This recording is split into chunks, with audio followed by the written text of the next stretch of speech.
Тържествено обещавам пред Бога и пред присъстващите тук да прекарам живота си в чистота и вярно да практикувам професията си. Ще отбягвам от всичко, което е злонамерено и гибелно. И не ще взема, нито съзнателно ще раздам някое вредно лекарство. Ще направя всичко, което зависи от мен, да поддържам и издигам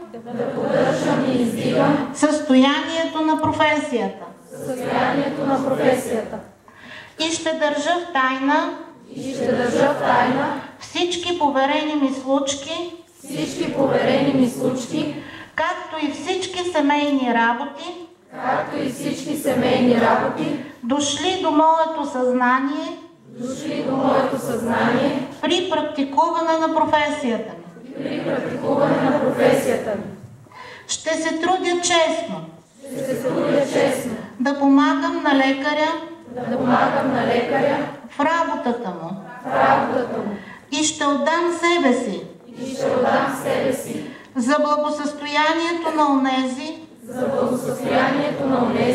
които са оставени на моята грижа.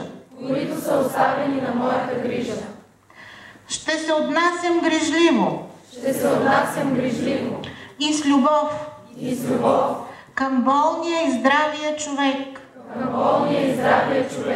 без да се влияя от неговата национална, религиозна, социална и политическа принадлежност.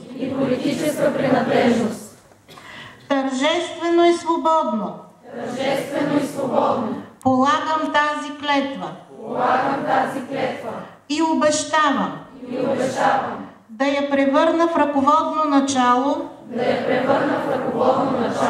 на моето професионално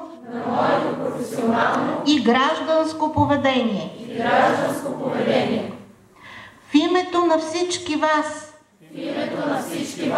които призовавам за свидетели и съдници, в името на моя Бог и човешкото милосърдие, заклех се